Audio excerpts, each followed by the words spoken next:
Well, hello, everyone. We are so glad you could join us today for our webinar about taking care of your pastors, even on a tight budget.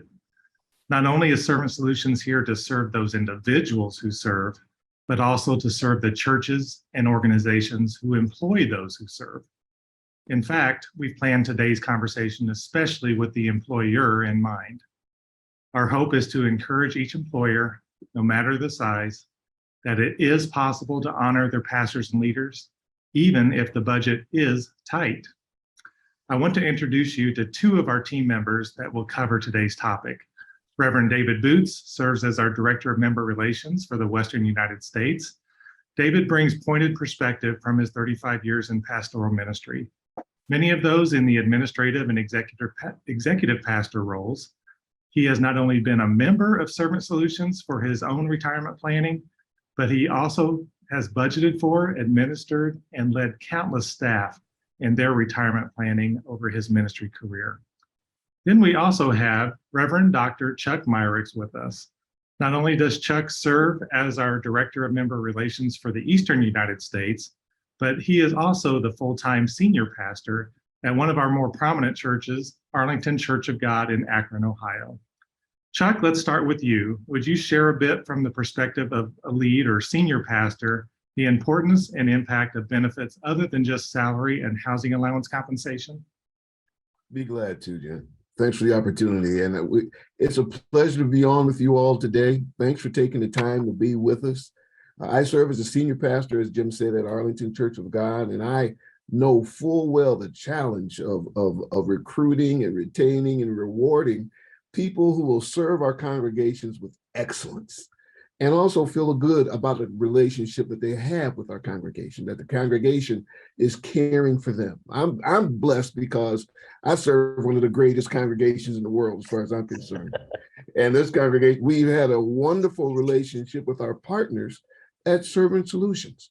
When I came into the pastorate, I came from the corporate world. I had worked for various Fortune 500 companies, and so I enjoyed all the benefits of their largeness, all of the benefits of their packages and things they did to recruit and retain and reward us. And so when I took the step to come into ministry full time, I had decided in my mind that I would just have to give up some of those benefits, that I would not have some of those strengths with me in the church world. I was so surprised to learn that those strengths were available to us.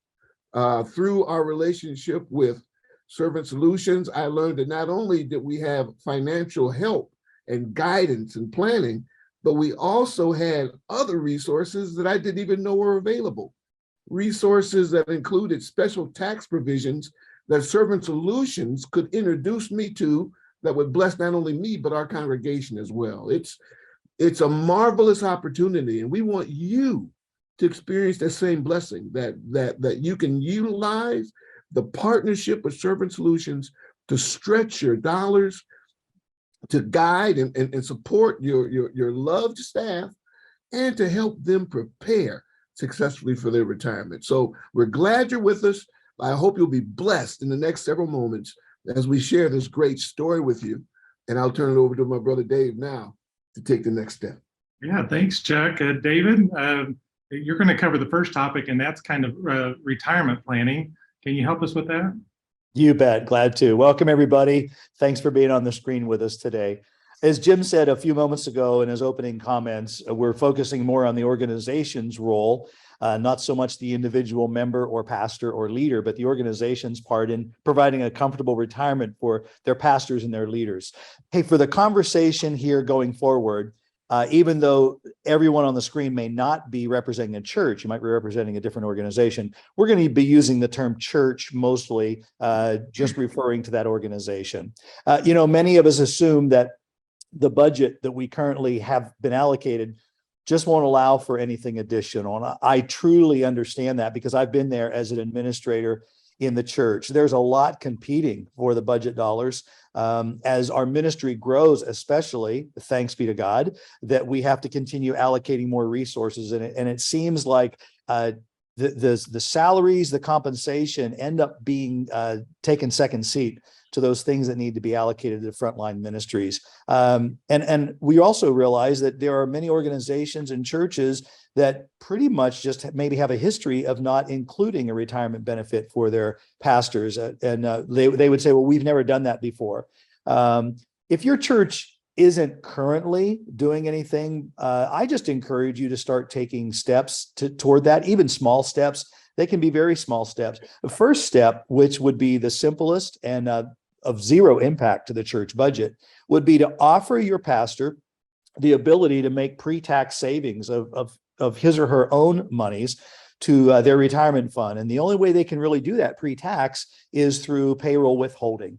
And so just a couple of steps need to happen to make that transition. One would be opening an employer account if you don't already have one with Servant Solutions.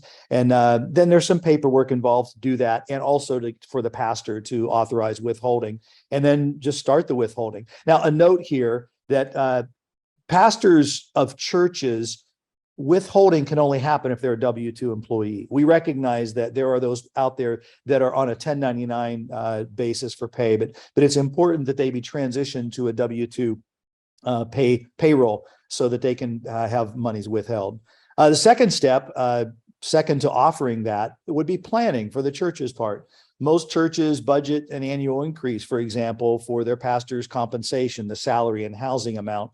And something we often see is that part of that increase could be given to the pastor in a form of increased retirement or the start of retirement. And so let's just say, for example, that the church decides that they're going to increase, say for a cost of living increase, it might be 3% or 4% in the coming budget. Rather than say, Pastor, you're going to get a 3% increase, maybe it is a 2% increase to salary housing, and then a 1% added to their retirement. And that's what I've been a part of in my church management and ministry, is that we would not only offer a cost of living, but we would try to bump up the retirement package. And generally it was by 1% a year until we could get to the goal that we wanted. So you can start small. Many churches will begin at 1%, 2%, 3%. In fact, the churches that I served in my ministry, generally when I went there, they were at 2 or 3%. And so I would just implement a 1% increase each year to the point that when I left those churches, they were each at 11%. In fact, 11% is a goal that we try to set. If you were to ask what is appropriate, we say, let's try to do at least 11%. And hey, just a thought, if this is something you cannot get in the budget this year, consider funding it. We are just a month away from Pastor Appreciation Month, and many churches do celebrate that and acknowledge that. And it'd be a great opportunity, for example, to have a special love offering. Let the church know, if you're not doing it, hey, we want to begin a retirement gift, a match to our pastor. And so we're asking everyone to participate, and we're going to receive a special love offering. And of course, that could be a designated offering that the church controls, so it's fully tax deductible to the individual. And it can be put in a fund at the church for that first year just to get on track. And then that fund could be tapped each month to send dollars in for the pastor's retirement. So there are many creative ways, speaking to individuals in the church that might want to seed that fund or something like that. Now, finally, I just want to, on this part, I want to mention, you could consider a flat percentage offered to your pastor for their retirement. Or something that I've been familiar with is we have always challenged our staff to participate from their own funds, so they're saving toward retirement. And so that would mean offering a matching contribution. So Pastor David, if you withdraw or you withhold 2% of your salary package, your salary housing amount, we will match that. And what I've always underscored, especially to our younger pastors who would say, I really can't afford that, I would remind them they can't afford not to, because when the church matches, it's equivalent to a 100% return on their money. They put in $50 a pay, the church puts in $50 a pay. Out of their $50, they just ended up with $100 in their account. So I encourage you to really challenge your pastors in a matching way. And, another thing, a feature is this pre-tax withholding effectively reduces the pastor's income, because then their W-2 box 1 salary amount is reduced by that amount. It just doesn't show up there. Can your church afford to do something like this? Well, as both a pastor and one who has led pastors, I emphatically say yes. In fact, I believe that you can not afford to do it. I really believe this is part of any ministry organization's stewardship of the dollars that they've been entrusted to, Yeah. and also stewardship of the resource that they've been given in their pastors and leaders. You know, we as churches are called to be faithful with our dollars, and it's a biblical imperative to honor and provide for our leaders. And some might say, well, our pastor may not even be here until retirement. Why should we put money into a retirement? Again, it's a matter of stewardship of the church finances. And that's how we need to see this, I believe. This benefit won't just continue in their ministry, but it will continue throughout their lifetime. Even in retirement, they're able to then withdraw these funds as housing allowance, which is, again, not taxed. We put together a table just to let you see at a glance, just for some numbers. Look at the center line of the table. Let's just say that your pastor is currently at a $50,000 salary and housing amount. If you just follow that across, and let's look at the very center of that chart, if you began or increase their amount by 3%, each month, that is only costing the church budget $125, $1,500 a year. In fact, if you look at a 6% amount, it's only $250 a month or $3,000 a year to let your pastor know how much you care, not only for them now, but you care for their future as well. So we just encourage organizations to, wherever you are, consider bumping up the percentage until we can get to that 11% or more amount. And you can see there at a glance, and you can do some other math if your salary amounts fall in between those. Whatever the benefit for retirement is, it's even multiplied when the tax benefits are considered. Jim? Yeah, David, thanks so much. And you would expect us as Servant Solutions to talk about retirement. And so we have done that. And that's a great way to save from a tax perspective and a savings perspective and an honoring perspective. But let's talk about some other ways that Chuck mentioned that we can do. And that involves taxes as well and tax savings. If we can go to the next slide, we can talk. This is a very important concept to understand as far as how the money flows to the pastor from tithes and offerings. Of course, that goes to the church.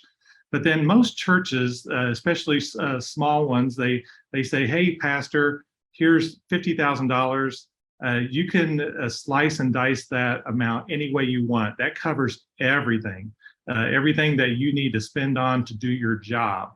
And what usually happens is that dollar goes through the tax and Social Security funnel, and then ends up with the pastor. And we're assuming a 10% tax rate plus Social Security with SECA at 15.3. And you take those percentages off, that equals 74.7 cents. And then the church expects that pastor, after going through the tax funnel, to make purchases on behalf of the church, or also absorb expenses that have to do with their job. And so in reality, that is costing that pastor $1.33, instead of, if the church did it themselves, it would only cost $1. And this doesn't cost the church any more in budget dollars at all. It's just a different way to do it to make sure that the pastor does not suffer. And so if we go to the next slide, it talks about some fringe benefits. And the accountable reimbursement plan is something that is just a way to reimburse pastors in a tax-free way. And there's more info on our website on how to set that up properly. And then the next one is retirement plan, and David covered that in length and did a great job with that. The next one is a SECA offset. As some of you know, that pastors are considered dual status with the IRS and Social Security. The IRS treats them as a W-2 employee, and the Social Security Administration treats them as a self-employed individual. And so what that means is that they have to pay full freight, 15.3% for their Social Security. I had a career in banking, and then the bank paid half of my FICA, I paid the other. And so they helped out with that. When the church world, very few churches recognize this concept and be able to help the pastor in their SECA offset. So that's very important. One funny thing is, I guess it's not so funny, is that the SECA offset is actually taxed again by SECA. So it even reduces that benefit a little bit more, but that just shows you the challenging tax world that a minister goes through and has to experience. And then there's the topic of health insurance. that has changed from year to year ever since the ACA came out. And that's been challenging for pastors to get reimbursed. But there's been some great legislation and ways to reimburse that for individuals at churches, as well as through group insurance plans. Of course, there's other insurance such as life and disability that you can also provide on a tax-free basis. And then finally, for vacation and sabbatical leave, many pastors are spent and burned out, especially passing through this COVID season. So it's important to give regular times to unplug and prolong a pastor's tenure at their church. It's great for the church, it's great for the pastor and their family, and it just helps the kingdom in that way. So Ellen Daniels is on the screen with us today and serves as our Director of Engagement. Ellen, can you lead us through a short session of Q&A? Sure, I'd love to, Jim. Thank you. What great topics we brought up today. I know these things apply to all, and I'm sure we haven't fully answered your questions once we finish, but we hope that we have driven you to think and to contact us. But some of the questions that we've already received, first off, David, there are all kinds of plans out there. What are the advantages of contributing to a church retirement plan? Oh, wow. There's some great advantages, 3 specifically. One, when you make the contribution, the minister pays no federal, state, local taxes up front. So again, the number that goes into W-2 form box 1 is reduced by that amount. And so there are no taxes paid on that up front. Secondly, while they are invested in a retirement account, it's growing tax deferred all through those years. And that can become exponential because again, pastors contribute, church contributes, they've already doubled their money there, and now you add the compounding interest. And then third is when it's withdrawn, ministers, and a lot of people don't fully grasp this, but ministers can receive that back as tax-free housing, even in retirement. So that even though they're no longer actively pastoring a church, they can receive it back from Servant Solutions. And that's why it's important. And that's what we can do uniquely as a 403B, a nonprofit institution. So great question. Excellent. Thank you. Jim, how about you take this one? Can you explain the difference between the cost of a minister versus the cost of a ministry? Yeah, that's a great question, and something that really is a way to budget correctly at the church level. First of all, let's just talk about the cost of ministry. That's those items that are recognized and budgeted as a local church expense, not compensation. Those would include things like the automobile allowance or a cell phone, continuing ed, conventions and assemblies, hospitality expenses, let's say a pastor's professional library expenses, dues to professional organizations in the community, and even church supplies. Pastors get asked to go to birthday parties or graduations, and even gifts can be included in that and be reimbursed. And that way it doesn't go through the pastor's compensation and tax funnel. And then there's the cost of the minister, and these are made up of appropriate employee benefits, a provision for housing, and the actual cash salary that's paid. But this list also includes a type of basic employee benefits that we just discussed on the fringe benefit side, the SECA allowance, retirement, all the insurances. And in addition, let's say a Christmas bonus. We talked about vacation and sabbaticals, but what about paid holidays? And then also just offering that provision for a housing allowance. It's surprising that some churches don't even offer the housing allowance, and that's just a basic thing for pastors. Mm-hmm. Excellent. Thank you so much. We do have a lot of information about the housing allowance on our website as well, and feel free to contact us if you have more questions. Chuck, how about this one for you? We cannot afford an employer contribution, so is it even worth it for us to begin the plan? Oh, absolutely, because you can't afford not to support your pastors and leaders.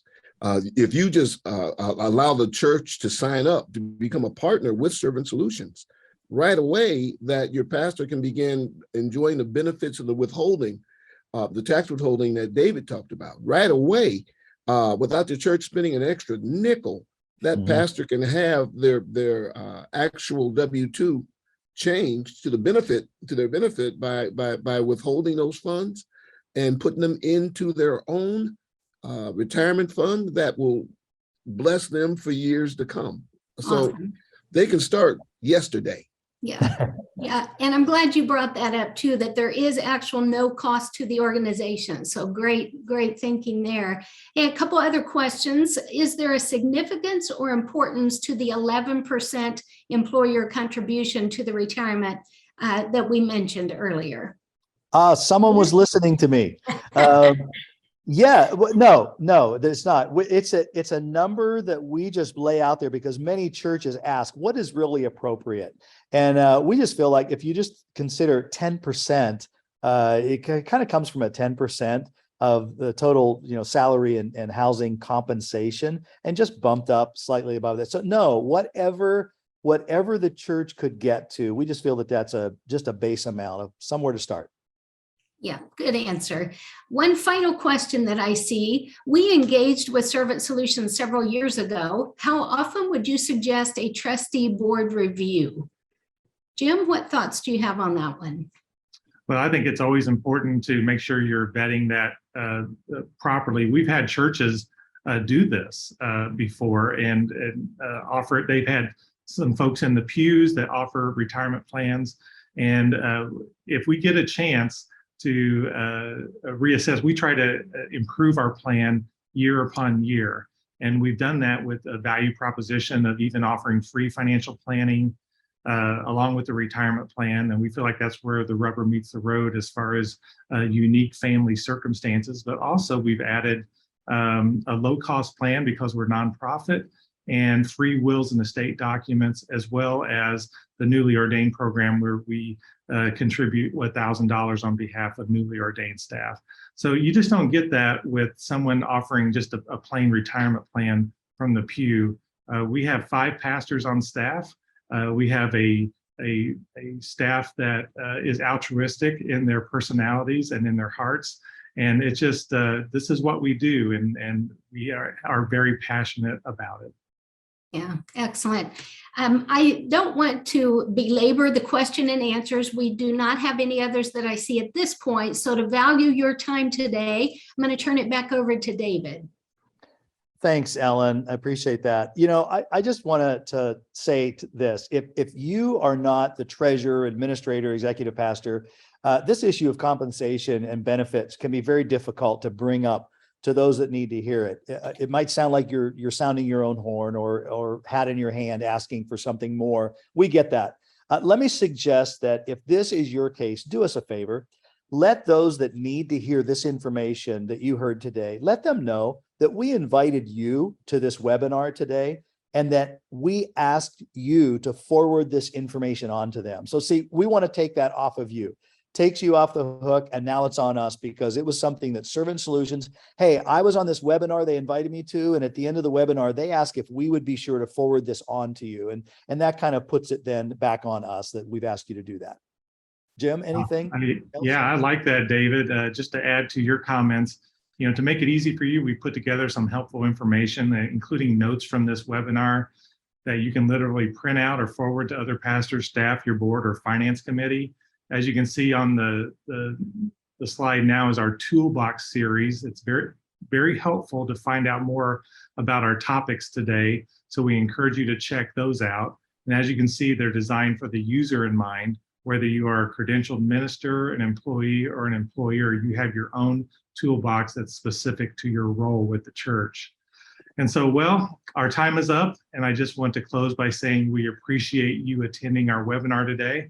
Blessings to you as you apply what you have learned today to take care of your pastor, even when your budget is tight. See you at our next webinar. Bye-bye now. Thanks, everyone. Goodbye. Bye-bye.